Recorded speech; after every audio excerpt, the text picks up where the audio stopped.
All right, good morning, everyone. We are now continuing in our quest to bring Mashiach. And one of the reasons that Hasidut Chabad is designed solely to bring Mashiach, called Torah of Mashiach, is because it makes us aware of what we're missing and what Mashiach is going to reveal, and especially how simplicity is the only way to reveal it. In other words, simply to show us that if you think you understand something, that you really don't understand really the essence of what is going on over here. And Mashiach is going to reveal what real life is and what real awareness is and what real intelligence is. So the Rebbe here is giving us all these wonderfully deep and fantastically true ideas to make us aware of the fact that we don't really know what we're talking about. These things that are so amazingly true and vital and dynamic is totally unlike what we're thinking about from day to day. And this is real reality, and we don't really understand what it is. So here we go. Let's go. Ready? So let's take an example. What have we learned this week, right? What have we learned this week? This is the fourth day of the week. The first 2 days we learned a mimer, an essay in this book, Likuti Torah, written by the first Rebbe of Chabad. It talks about the importance of simcha, happiness, and that one of the outcomes of serving God properly is love, that you come to love God. And there's all these different levels of love and appreciation of God. And if you don't have them, then happiness will provide them. That's what the Rebbe said. And what do we have to be happy about? The happiest thing is that we can serve the creator of the whole universe. God's creating everything, right? All the little bugs and all the atoms and all of that's pretty good. And he's doing it for free. So we can show our appreciation of him, especially the Jews, by doing the commandments. And if we realize that when you do a commandment, that you're actually making God happy, and this is totally beyond even the category of being comprehensible, understandable. But it's true. God cares. The commandments are God's will. When you do God's will, so God is happy. What do you get out of it when you do God's will? Then you're happy. You stop thinking about yourself. And that's the secret of happiness, when you stop thinking about yourself. So you're not thinking about going to heaven or whatever. You're thinking, I'm making God happy. So that's it. Remember, that's what we learned in the first day, 2 days. Yesterday, we learned a mimer about how it is that everything in the world, especially human beings, are composed of 10 aspects. And in order for them to unify, so each has to contribute what the other one has. So everything is different. So in order for two things to unify, each has to give what the other one has. So therefore, it says that when the man gives seed first, so in other words, he contributes the feminine aspect, so then the child that's born is a woman, a feminine. And when the woman gives birth first, then the resultant child, because in order for her to unify, remember we learned that she gives her masculine aspect, because everybody's contained everything. So that gives birth to a male. And what does that relate to us? What do we care? The man in this case is God. God is the masculine aspect. He's the giver. And the feminine aspect, that's the Jews. We're the receivers. We receive the Torah, like for instance, Mount Sinai. So if God has to do all of it himself, then the result is a very weak type of love. It's feminine. But if we do the work from ourselves, remember we learned that? If we do the work, make the effort from ourselves, then the result is, then that means that the woman, she gives seed first, that we give our masculine aspect to unite with God, then the result is a male. Remember, we learned that yesterday. Okay. Now let's go back to the topic of this week's Torah portion, and that's talking about Tzorat. And we learned about that also in the Devar Malchut.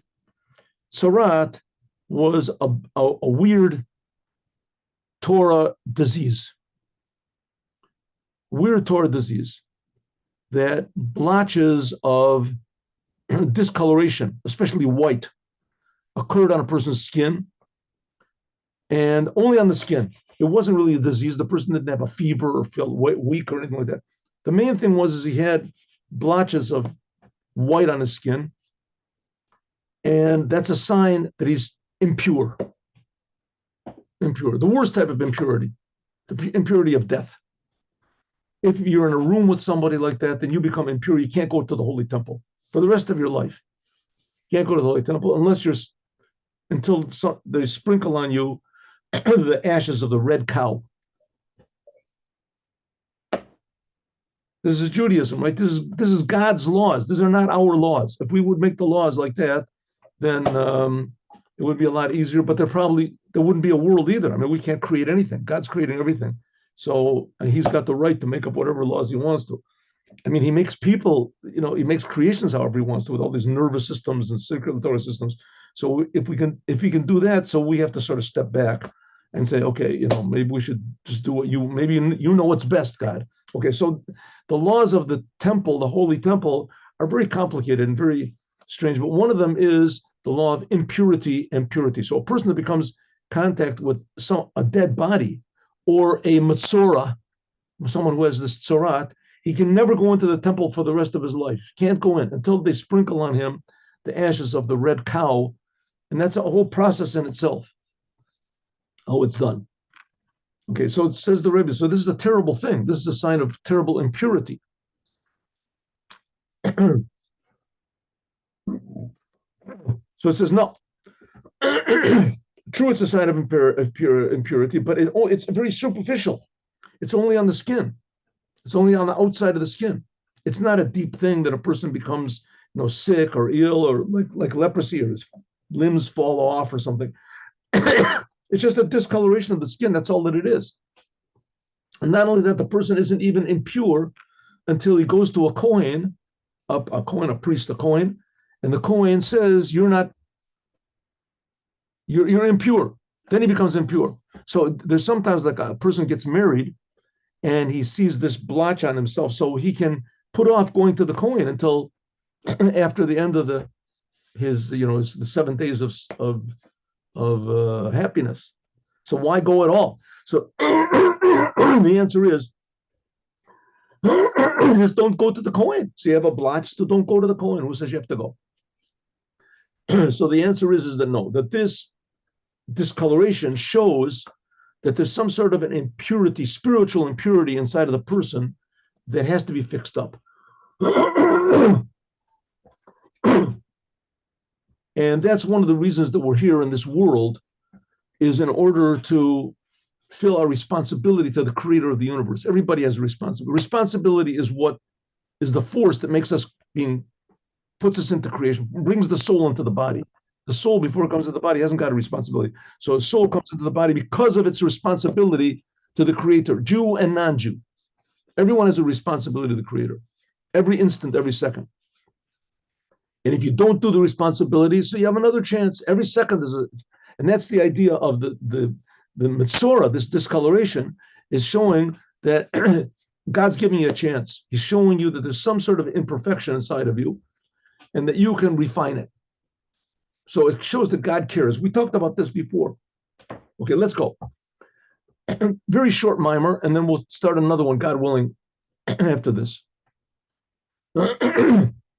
So this is how our Torah portion begins. Metzora. Adam, a person, if there is just in the skin of his flesh a discoloration. And then it explains what the discoloration is, it said. But that's how it starts off, Adam. Now, there's a lot of different names for man. There's Enosh, the Enosh Gever. Adam is the highest title that you can give to man. Shows that man that's a real man. Right? Like even in English, I don't know if that applies anymore, but it used to apply, right? This is a human being. But it's an eke homo. This is a real human being. Right? A real human being. He can stand, he's honest, he's truthful, he's with it. This is a real man. right? Doesn't act like an animal, doesn't act like. But in Hebrew, the word Adam, that implies a certain level of perfection. That's man. So it says Adam, this is a level of perfection when there is in his flesh a sign of impurity. Adam umadrega godol. The title Adam is a very high level. This shows on a very high level of, how do you say, integrity, perfection that a person has reached in his connection with God. In other words, he's doing his responsibility, why God put him into the world. He's doing it. Because Shehu Shlema Dekula. This indicates on a level of total completeness, completion. Perish Mipnei Shehu Kalul, because man is made in the image of God. What does it mean, the image of God? According to Kabbalah, explains a very interesting thing. According to Kabbalah, the idea of God in Judaism is totally different. Totally, Ein Kelokenu is totally different from any of the other religions or whatever philosophies. According to Judaism, God creates the spiritual. We've talked about this 1,000 times already, but God creates everything. He creates all this. God is not spiritual. So to speak, according to Judaism, God, one aspect of God, it does not exist. God creates all existence. God is above any sort of definition that we can say that he exists in this way and that way. The essence of God is that he creates all existence, above everything. Part of that is also he creates us. He creates us. But that's only one aspect of God. The other aspect of God is that he cares. He cares personally. God cares about each and every one of his creations, especially man. And when it comes right down to it, the Jews are chosen, we're the chosen people. We're chosen to tell all mankind this, to tell all mankind that God personally is creating you and he cares about you and you are very important to him, everyone. So that's the job of the Jews. That's what we're chosen for. That's our responsibility, to show that everyone in the world has a responsibility to the Creator, and the Creator is infinitely good and infinitely close. Okay, so what if a Jew does not do this? So it says sometimes then God sends him all sorts of messages. Not just one more thing. What do we think the purpose of life is? You go to heaven, you get some sort of a reward, right? Well, that's wrong. That's not so. The purpose of life is not anything that we read about in the newspapers or any of our normal, to be famous, to be rich, to be healthy, to be wise. Those are good things. Nothing wrong with that. But that's not the purpose of life. That's what people say the purpose is. That's because the purpose of life is truth. Truth. Huh? That's the purpose of life. Truth. A person lives a life of truth. Even if everybody in the world says you're wrong, you're terrible, you're this, Abraham, everyone is against the Jews. Everyone hates the Jews. Everybody hates the Jews. Anti-Semitism is the most popular thing in the world now, to be an anti-Semite. Nothing better than that. The United Nations hates all the universities hate the Jews. This is the goal. We hate the Jews, you feel fulfilled. Why do they hate the Jews? What's wrong with hating the Jews? Because ideally the Jews don't care what anybody thinks. The Jews are there only for the truth, and people don't like the truth. Jews are here to bring blessing to the world. What's the biggest blessing? People stop thinking about themselves. They'll stop being themselves. They'll stop going on what I want and I think and I know. When a person does that, he's never happy. Jews come to bring happiness to the world. That's ideally. That's what it's supposed to be. What if a Jew doesn't do it? So it says then God gives them a little sign to stop being selfish. Stop thinking about yourself. You want to be famous, you want to be popular, you want to be rich, you want to be powerful, you want to do this, all these things, right? Stop it. Stop it. How can you stop it? How do you do it? So it says God wants you to get back onto the track and start thinking about him. He's creating you for free and he's creating you for a job. And your job is not to be famous. You want to be famous, no problem. There's nothing wrong with being famous. But don't let that deter you from doing your job and thinking about the Creator all the time. So it says, so man is, what does it mean that God cares about everybody? God has a personality. That personality is what's called the 10 sfirot, the 10 aspects of God, just like we have 10 aspects. Everything in the world has 10 aspects. And so God has 10 aspects of God, things that make God mad, things that make God happy, things that God loves, things that God doesn't love. God's plan for the world is the Torah. That's God's wisdom. Chachma, Chesed, Gevura. That's God's love. God's power. Rachamim, mercy. When a person demonstrates all of the aspects of God in his day-to-day life, the kol midos, and all of his conduct, the way he conduct himself, the shaychus b'mi shehu shalit u'moshel ba'olam, to the one who is the creator of the world.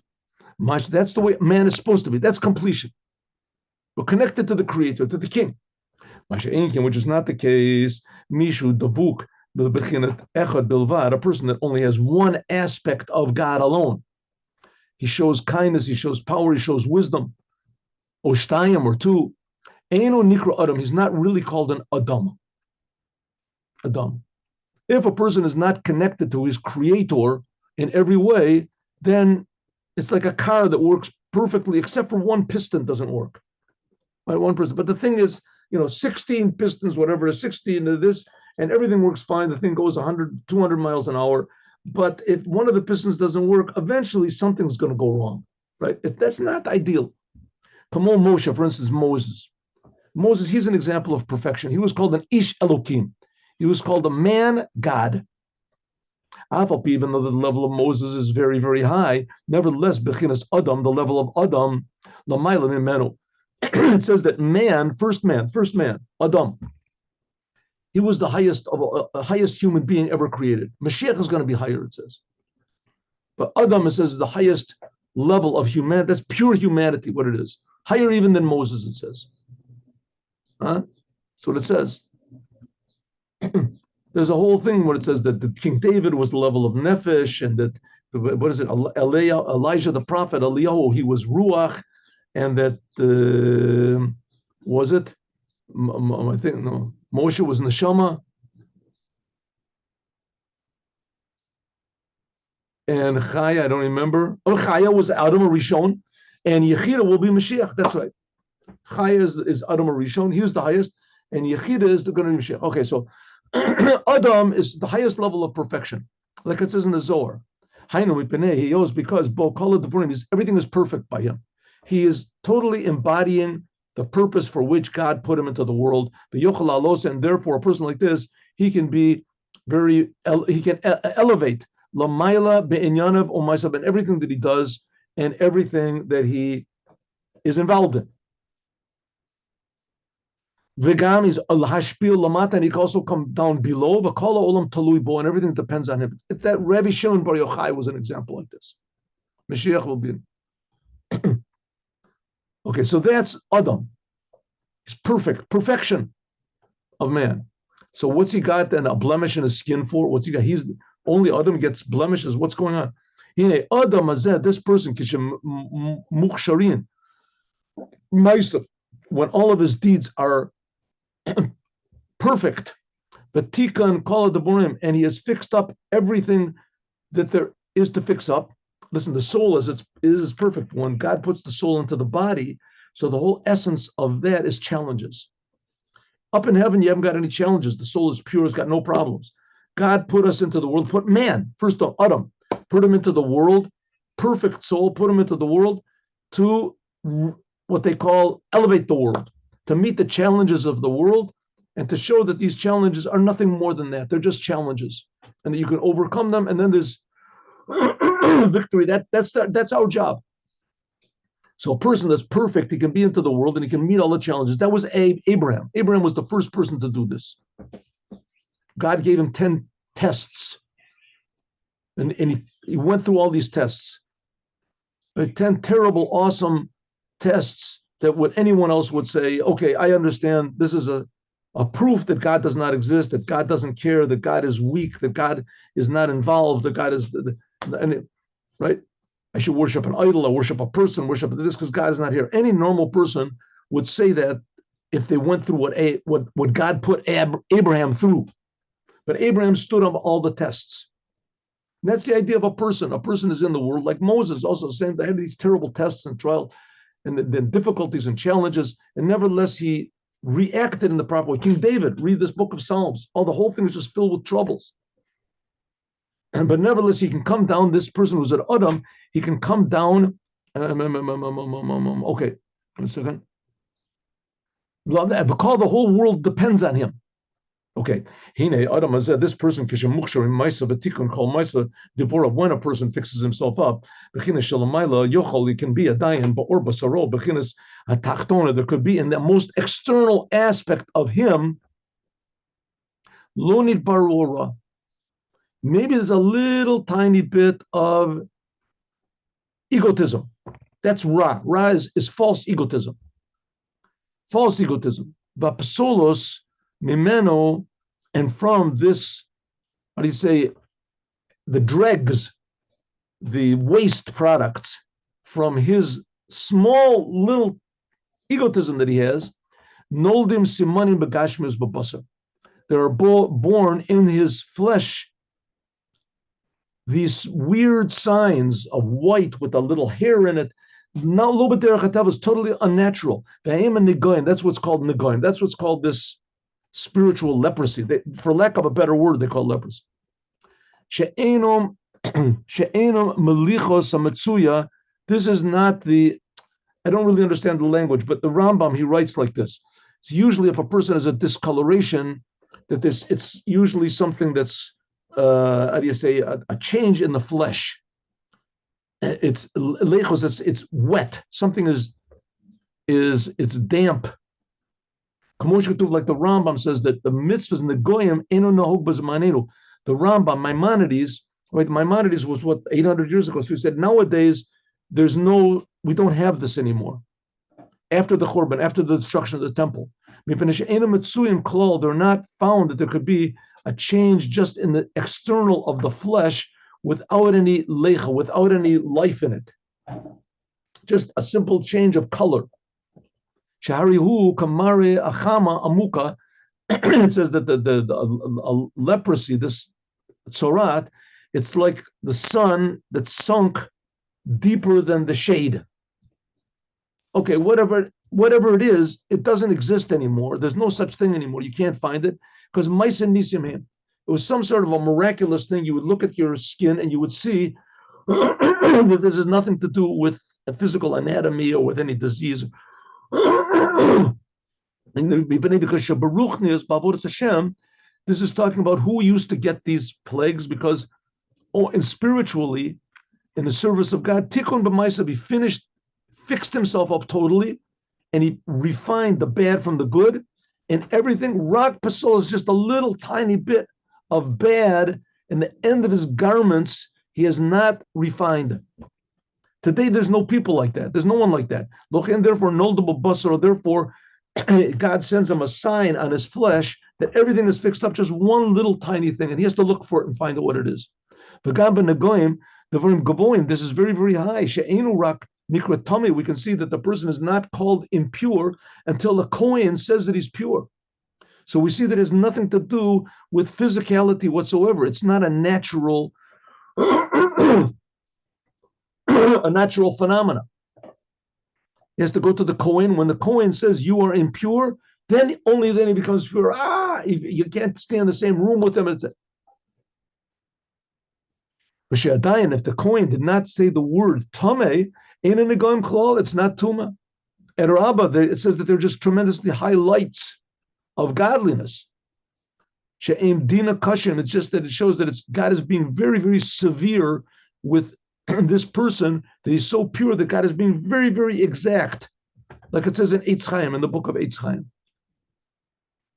Like it says, it says you have to bring the person who is tzarat to Aaron, the high priest, shenit aleh, namely to elevate him by means of this high priest, shu chesed ilah. But this is a sign that the high priest in Judaism, the Kohen Gadol, this is the highest level, the expression of the highest level of love of God that there is in the world.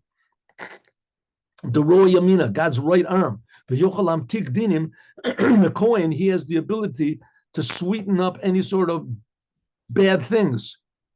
Kisha Omer Tor, as soon as he says Tor, the Metarim and the Goyim, and it transforms to total good. Okay, so there's this idea of the blemishes on the skin. They don't exist anymore. in this state, they don't exist anymore. Yesh negoim shelo yochol hakohen, that the kohen cannot elevate them, and therefore ein negoim naug b'zmanenu. Therefore, nowadays there is no such thing. The kohen, there's no high priest, and the high priest can't. He was the personification, the manifestation of God's kindness in the world, and he could elevate anything.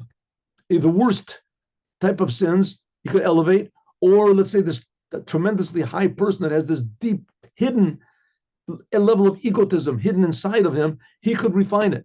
He had the ability to do it. But because there's no such thing now in our generation, therefore there's no plagues anymore.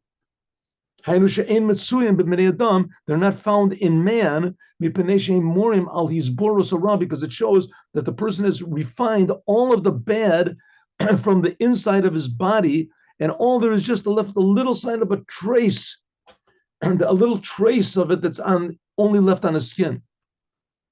So therefore it says, because even a tzaddik v'tov, even the highest level of a tzaddik, nevertheless he still has a little bit of bad inside of him. So there's no one nowadays that is totally refined the purity. It says by the rabbis of the Talmud, for instance, that they all had the power to raise the dead. It says they all had the power. It says that even the smallest of them. There's a story, I think it's in the Talmud in Avodah Zorah, that Rabbeinu HaKodesh, that he brought somebody back to life. It's a whole long story, but he brought somebody back to life. And he was the leader of the non-Jews, I think it was Antoninus. He says, I see that even the smallest of you can bring, he didn't bring somebody back. One of his pupils brought someone back to life. He says, I see that even the lowest of you can bring people back to life. So you see that they had a tremendous level of purity that they had achieved, these people. And so therefore it was a big favor to them that God sent them a sign that there was some little thing wrong with them. It fixed it up. Okay, this does not exist nowadays. The Rebbe is trying to explain why it doesn't exist nowadays in this form. But on the other hand, it does exist in other forms, namely everything bad that happens to us, the whole entire exile, which is basically, the whole story of Judaism, especially since the temple was destroyed, is just one tragedy after the other. But the Rebbe says, no, all these tragedies and terrible things, that's what we're learning in the Devar Malchut. All these tragedies and terrible things, it's really a sign to us that there's something we have to fix up, and that we can fix it up.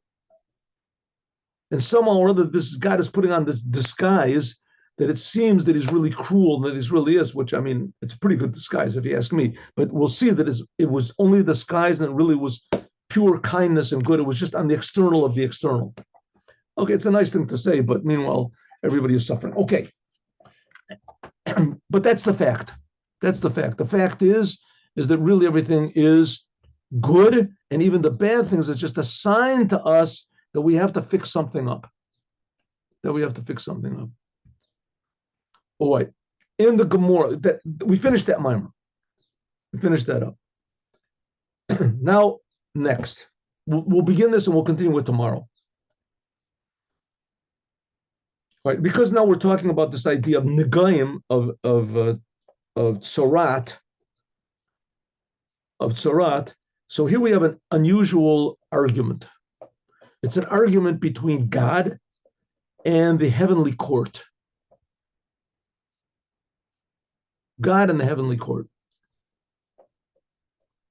How can there be an argument between God and the heavenly court? We'll see. And finally, it ends up that they say, okay, who's going to decide this argument?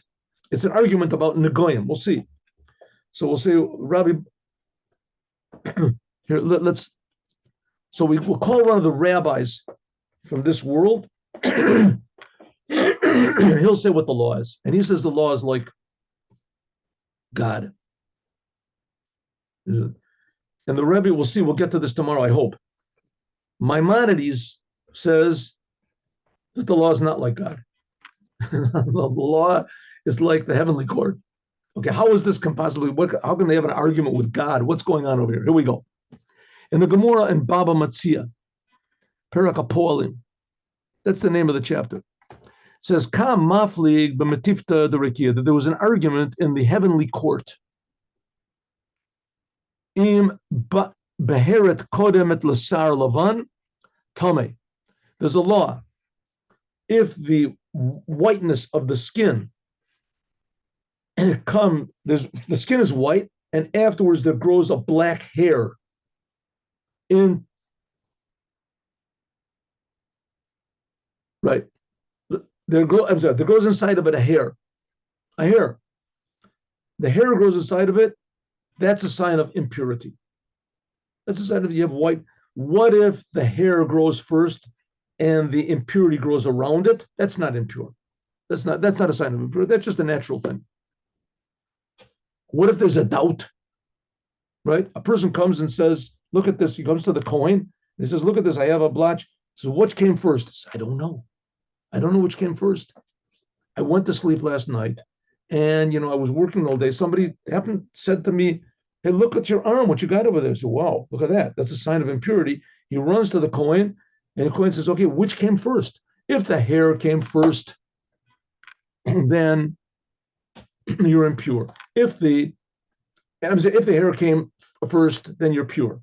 If the hair came last, then you're impure. I said, I don't know.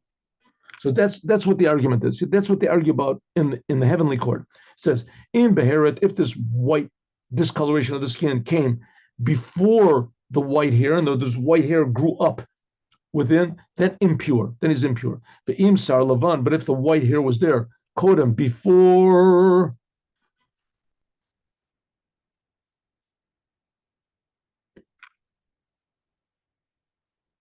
Beheret is before the discoloration of the skin, tar, then he's pure. If the hair came before the discoloration, then there's no problem. Suffolk, what if there's a doubt? Kodesh Baruch Hu, God says he's tar. The Kula Meftivta and the whole heavenly court always say, tell me they disagree with God. Omer man nochach. He said, who is going to decide what the law is? Nochach Rabba bar Nachmani. It says there is Rabba bar Nachmani. The Omer that said, because it was said about him, Rabba bar Nachmani, Ani Yachid ben Negoim. I am the expert in this Negoim, in Tzorat. Ani Yachid ba'olot.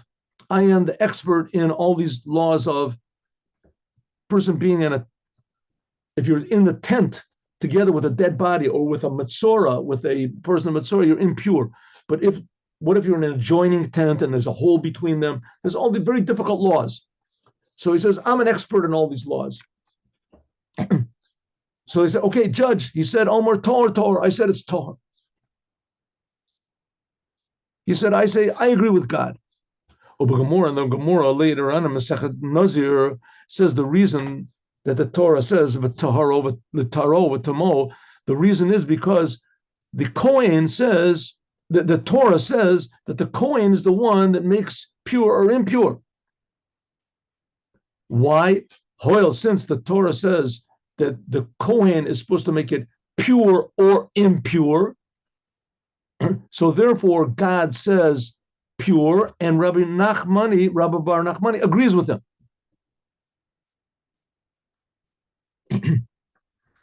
Okay, so first of all, who is this heavenly court?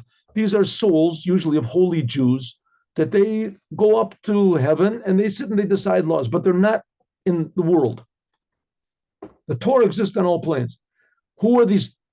Rabbi bar Nachmani. He was one of the Tanaim of the Amoraim. Rabbi bar Nachmani, he was a. One second, give me a second. He was who was one of the Amoraim. That's, yeah, I think so. Okay, it was one of the Amoraim, I think. I have to look and see. I'm sorry. Anyway, the Tanaim and the Amoraim. Pirish, after this, what is the Tanaim and the Amoraim? The Tanaim, those were the ones that wrote the Mishnah and Mishnah, and the Amoraim, they were the ones who explained it in the Talmud. Sha'anu that they see there were tremendous miracles that they did. Em yocham lasot, como bar Pinchas ben Yair. He says in the Nigi, he split the sea. Nari Chaluk Pinchas ben Yair, he split the sea. Memab, and immediately he did what he said. Mashin Sasif Yachad, and this what Moses did. that he had to do with 600,000 Jews, the merit of 600,000 Jews, Kriyas Yamsuf, and that Rabbi Nachmani, that Pinchas ben Yair, I'm sorry, he did it on his own, split the sea. And also it says Zutra de Bechu, it says that the smallest of the Tanaim, Mechayim Mason, was able to enliven the dead. They could bring the dead back. Because they learned the Torah. Okay, so that's the Tanaim and Amoraim. That was Rabbi Bar Nachmani, he decided. And what about God?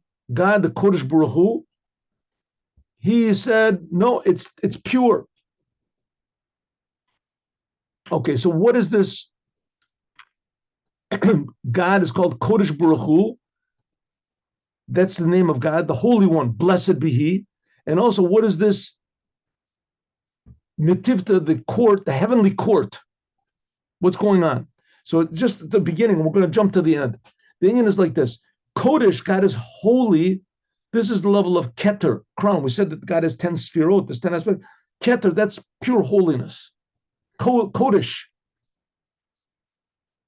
Even though sometimes it's different levels, it's called Tiferet of Atzilus, is called Kodesh, but that's the level of Kodesh, that's what God is, above the world.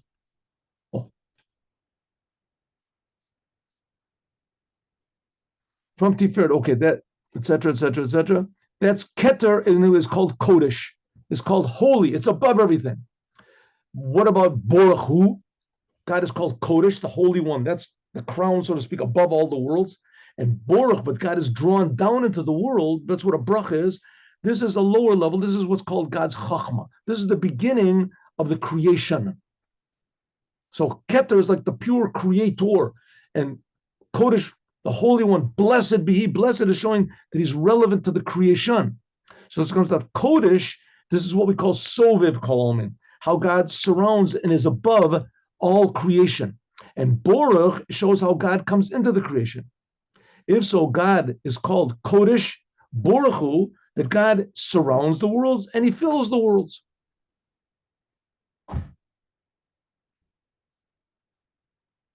Okay, that's the aspect of how God is. God is above. Now I would like to, let's see, I would like to skip this 1 second. I would like to skip, even though this is all very beautiful, but if we want to get to the whole point of the whole thing, how is it possible that the people in the high court, the heavenly court, can disagree? So we're going to see. Oh, here we go. Here we go. So God, Kodesh, Baruch Hu, Kodesh is Keter and Chachma, and the Metifta, the Rukiya, that's going to be the level of Bina. It says that the heavenly court. This is what it says, that the appearance of Damot, appearance of God was on the over the angels. It looked like a rakia. It was like a firmament of ice. What is this talking about? It says, let's get to this. Here we go. 1 minute. Anyway.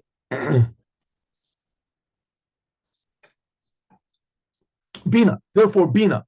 Bina is Mekanana B'Kursaya. Therefore it says that this is what's called God's throne. So Kodesh Baruch Hu, that, so to speak, is God's Keter and Chachma.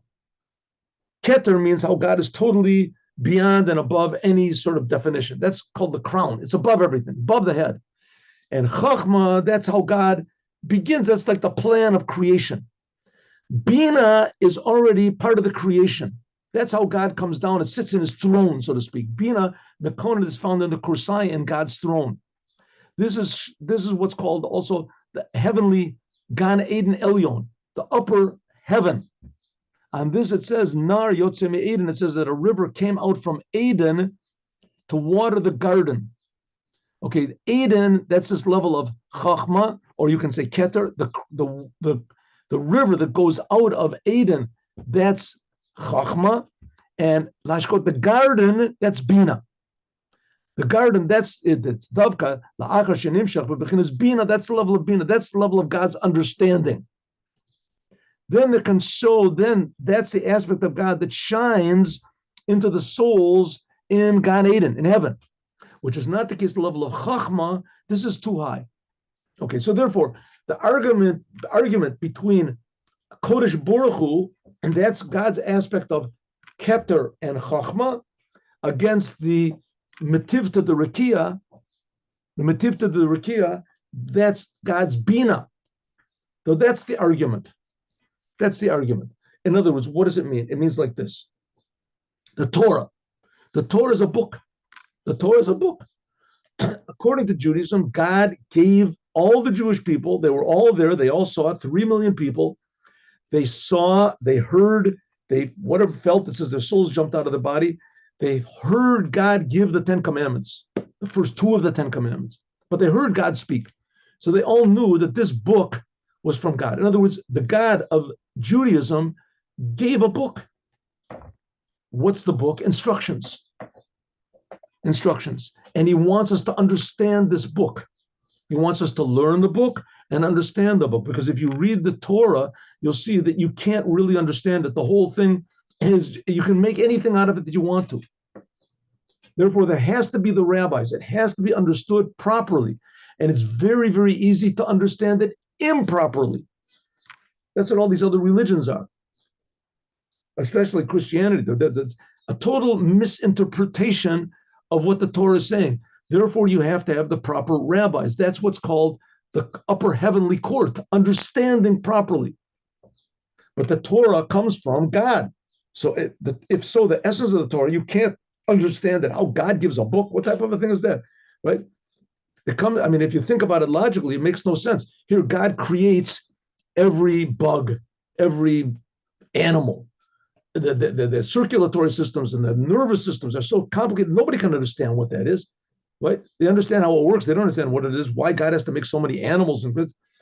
And here's the Torah that you can understand the Torah, and you can't understand the creation. So that can't be. How can that be? It comes out that the creation is higher than the Torah, right? Can't understand. So he's saying, no, the fact is it's a commandment to try to understand the Torah.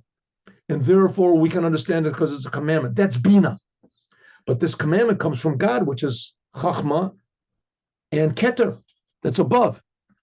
But God wants us to understand it. So that's why there can be an argument. God says like this, but on the other hand, God wants us it to be according to our understanding also. So therefore, the heavenly court has a right to disagree with God, because the whole essence of the Torah that has to be understood. So now let's jump to the end. Here we go. Ready?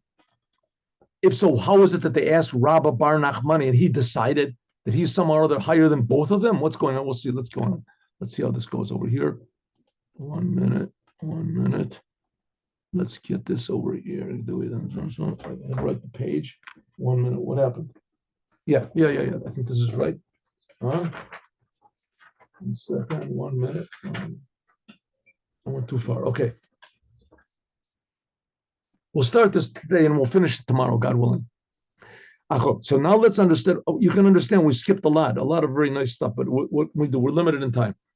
But lahavin inyan shematifta the rekia. How can it be that the heavenly court, even though that they got this tremendous revelations, namely that God actually set a law? Let me make this a little bit bigger here. And God said that it's pure. Again, let's go back. What are we talking about? If a blemish appears on the skin, and afterwards a white hair appears in it, then a person is impure. If the hair was there first, then a person is still pure. If there's a doubt, there's an argument.